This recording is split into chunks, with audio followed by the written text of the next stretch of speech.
ಶ್ರೀ ಕ್ಷೇತ್ರ ಪುಣತಾಂಬೆಯ ವಿಹಂಗಮವಾದ ದೃಶ್ಯ.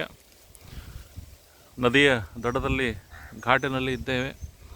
ದೂರದಲ್ಲಿ ಎಲ್ಲ ಕಡೆಯೂ ಕೂಡ ಆ ಕೋಟೆಯ ಅವಶೇಷಗಳನ್ನು ನಾವು ನೋಡಬಹುದಾಗಿದೆ. ತದನಂತರದಲ್ಲಿ ಬಂದರೆ ಇಲ್ಲಿ ಮುಖ್ಯ ಪ್ರಾಣದೇವರ ದೇವಸ್ಥಾನ ಈಗಲೂ ಕೂಡ ನೋಡಲಿಕ್ಕೆ ಸಿಗ್ತಾ ಇದೆ. ಆಮೇಲೆ ರುದ್ರದೇವರ ದೇವಸ್ಥಾನ. ತದನಂತರದಲ್ಲಿ ಇದು ಕಾರ್ತಿಕ ಸ್ವಾಮಿ ಮಂದಿರ ಎಂಬುದಾಗಿ ಪ್ರಸಿದ್ಧವಾದಂಥ ದೇವಸ್ಥಾನ. ಬಹಳ ಪ್ರಾಚೀನವಾದ ಎಲ್ಲ ಜ್ಯೋತಿರ್ಲಿಂಗಗಳಲ್ಲಿ ಒಂದು ಎಂಬುದಾಗಿ ಹೇಳ್ತಕ್ಕಂತಹ ಈ ಜ್ಯೋತಿರ್ಲಿಂಗ. ತದನಂತರದಲ್ಲಿ ಅಲ್ಲಿಯೇ ದಡದಲ್ಲಿ ನಾವು ನೋಡಿದರೆ ಗೋದಾವರಿ ನದಿಯ ಪ್ರಶಾಂತವಾದ ಹರಿವನ್ನು ನೋಡಬಹುದಾಗಿದೆ.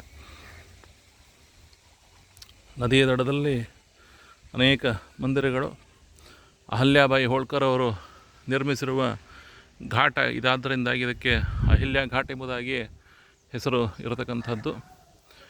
ಇದೇ ಮುಂದೆ ಅಲ್ಲಿ ಬ್ಯಾರೇಜನ್ನು ನಿರ್ಮಾಣ ಮಾಡಿರೋದರಿಂದಾಗಿ ನೀರು ತುಂಬ ಚೆನ್ನಾಗಿ ನಿಂತಿದೆ. ಅದನ್ನು ನೋಡಬಹುದಾಗಿದೆ. ಬ್ಯಾರೇಜ್ ದೂರದಲ್ಲಿ ನೋಡಿದಾಗ ಆ ಬ್ಯಾರೇಜಿನ ದರ್ಶನವೂ ಕೂಡ ಆಗ್ತಾ ಇದೆ. ವಿಸ್ತಾರವಾಗಿ ಗೋದಾವರಿಯ ವೃದ್ಧಗಂಗೆಯ ದರ್ಶನ. ಗೋದಾವರಿ ತೀರದ ಈ ಪುಣತಾಂಬೆಯ ಆಸುಪಾಸಿನಲ್ಲಿ, ನಾಸಿಕದ ಆಸುಪಾಸಿನಲ್ಲಿಯೇ ಗೌತಮರಿಗೆ ಒಲಿದು ಬಂದದ್ದು ಗೋದಾವರಿ ನದಿ.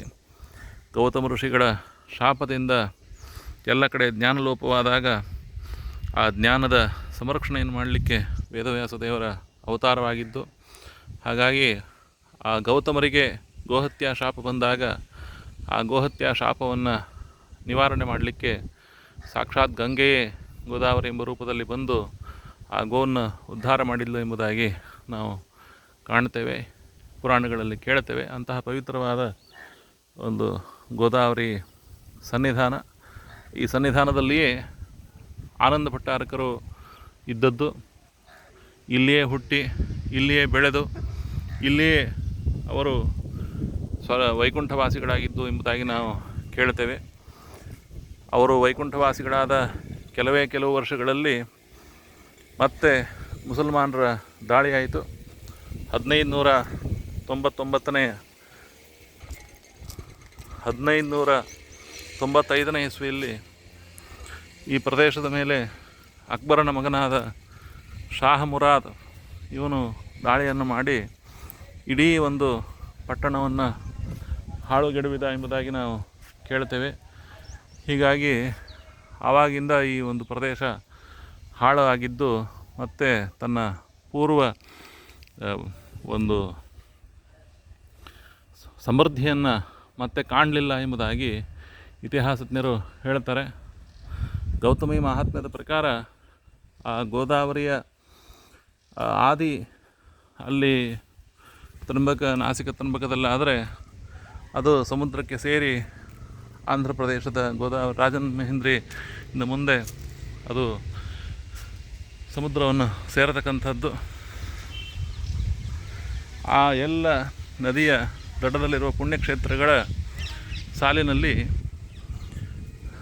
ಈ ಪುಣತಾಂಬೆ ಕ್ಷೇತ್ರವು ಹೃದಯ ಭಾಗ ಎಂಬುದಾಗಿ ಗೌತಮಿ ಕ್ಷೇತ್ರ ಮಹಾತ್ಮೆಯಲ್ಲಿ ವರ್ಣಿತವಾಗಿದೆ.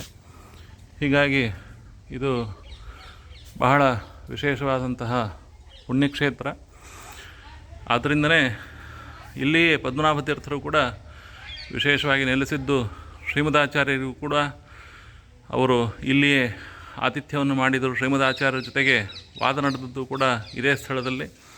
ಇಲ್ಲಿಯೇ ಶ್ರೀಮದಾಚಾರ್ಯ ಶಿಷ್ಯತ್ವವನ್ನು ವಹಿಸಿಕೊಂಡು ಭಾಷ್ಯವನ್ನು ಅವರು ಕೇಳಿ ಉದ್ಧಾರ ಆದರು ಎಂಬುದಾಗಿಯೂ ಕೂಡ ನಾವು ಕೇಳ್ತೇವೆ. ತದನಂತರದಲ್ಲಿ ಅವರು ಪಂಢರಾಪುರಕ್ಕೆ ಹೋಗಿ ಆ ಪಂಢರಾಪುರದಲ್ಲಿ ವಿಶೇಷವಾದಂತಹ ತತ್ವ ಪ್ರಸಾರವನ್ನು ಅಲ್ಲಿಂದ ಮಾಡಿದರು ಎಂಬುದಾಗಿ ನಾವು ಕೇಳ್ತೇವೆ. ಇಂತಹ ಪವಿತ್ರವಾದ ಕ್ಷೇತ್ರ ಇದು.